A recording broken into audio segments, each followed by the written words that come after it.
on one side, the need to have water effects on tables because quite a lot of factions have models which interact with water. But on the other hand, it kind of screws over Warmachine, given the fact that if it's deep water, your jacks instantly drown and die if they are pushed or slammed into water, for example. So, everybody has their own opinion about that. I didn't really enter the debate there, but go to the next photo, you can see that he's got E. Haley with a lot of sword knights and jacks here, and next photo after that, he has E. Kane, who was a rather dangerous assassination warcaster, if you guys know much about him.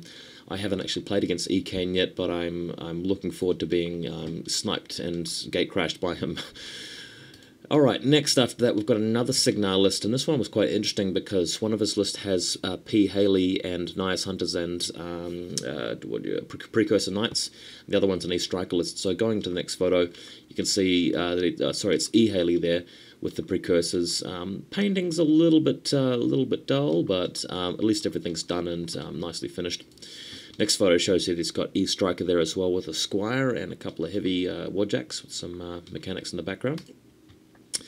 After that, this guy didn't really set up his army properly for the display, so this was he had a few models left sitting around after his game, so I just went and took a photo of it. It's obviously an eKaya circle army here. This wouldn't have represented both of his armies, though. He would have had some other models in his backpack or case packed away for his alternative list, but fairly similar to mine, actually. The only difference being that he has 2 ferals and a Stalker, whereas I had 2 Stalkers and a Gnarlhorn, and then the Pureblood in my Kaya list. Otherwise, it's almost exactly the same. Next photo, we have Cryx, and this Cryx list is a P. Gorshade list with lots of infantry, especially Bane Thralls. Next photo shows you his alternative caster, who is venethrax. Very good caster to take if you're up against lots of Hordes Warbeasts. Quite like the paint job on these guys, and in fact, if you go to the next photo, terrible camera shot of Gorshade, no focus on him at the moment. No pun intended with the focus, by the way, and Tartarus behind him getting the limelight there. In fact, if you go to the next photo, you can see his jacks in the background. Quite interesting highlighting he's done there, very sort of pastelicious and chalky, but that's the way I like to paint, so I quite like that. Really impressed with the way he's done his bases, though, on the line of sight arcs. Next image, another Signar army. This one is slightly different because it's got Siege and E. Striker, so if you go to the next photo you can see them. He's done a sort of lightning effect on the front arc of all his models, which I think is quite cool. It's always nice to see a little bit of diversity in everybody's style, in terms of their presentation. After that, we've got Chong's Menoth army. He really, this is the kind of guy who doesn't really finish his army in terms of painting very much. In fact, if you go to the next image, you can see Harvey in there, but the chains aren't even glued onto the model, so a bit of a letdown, but Chong's a pretty decent Menoth player, and unfortunately didn't get to face him, but I would like to give him a game sometime. Next image, this is a mercenaries list played by Scott, and he came second overall for the event, playing against Chris and losing, Mercs versus Signar.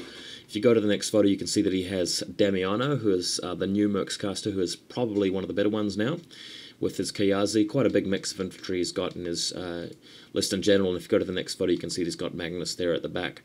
But Scott, being quite a experienced player, he'll be running the next tournament that I'll be going to, known as Rally Point. That'll be up in November. It'll be 50 points. Really looking forward to that one, so obviously keep watching. Next image, this is a Circle army which was very, very well painted. Out of all of the 4 Circle players that participated in the tournament, this guy probably did best. I think managing to win 4 games. Can't remember what it was, 3 or 4.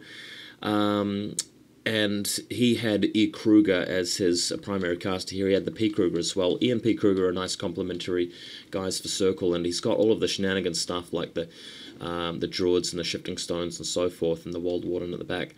Going to the next image, you can see he's done actually a really good job in his painting, especially this Wolf Stalker in the background with a little tree, and the inlays, quite nice highlighting there, if I do say so myself. Next image after that, we've got Mercenaries again. This is a predominantly Rulik Dwarven mercenary army. He's got Gorton and Durgan Madhammer. Next image Excuse me. Next image shows you a bit more of a close-up against of Durgan. This army is done by Mike Thorne, who was a Warhammer player for the longest time, and he's got a particular style of sort of spray painting his models white, then going over them with the Devil in Mud, and then painting over that, and you can see that that effect, you know, very easily when you look at Durgan's color scheme here with the Devil in Mud taking its effect as it does. Next image shows you a bit more of a background of his Forge Guard and his Driller in the background. But yeah, Devil in Mud, really good item for the paint shelf if you haven't already got a few parts of your own. Next image, the only Trolls player at the tournament. Didn't get to play him, was looking forward to it because I haven't played Trolls before. He probably would have smashed me because I have no idea how these guys really work on the tabletop.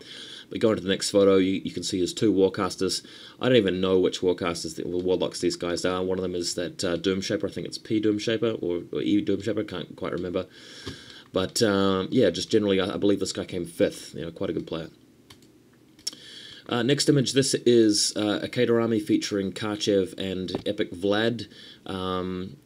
He didn't see fit to set up his models for a really decent picture, but you know, I took a photo of it anyway, just so I could tell you guys that he was in the event.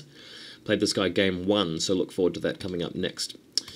Next photo, this is Josh's Scorn army. I must have played about 6 games with Josh in practice, winning probably 2/3 of those games. So really hoped to face Josh in the event, but he managed to dodge me for the entire time, which was a disappointment. He's got Xerxes and P. Makeda, so if you want to see any battle reports of me against Josh, just check out the history on YouTube, because you can see some of my games against him in practice, which generally went pretty well, with eKaya managing to use her feat effectively to take Xerxes out and ruin most of his boys. But Josh's paint job coming along. Most of these army he's repainting. He bought the army initially, now he's repainting the guys that he picked up. Next image shows you a bit more of a close-up, and if you see the Citrata behind the 2 Warcasters here, Warlocks here, that's the colour scheme that he's ultimately going for, but the orange and red ones, that was done by the person that he bought the army from.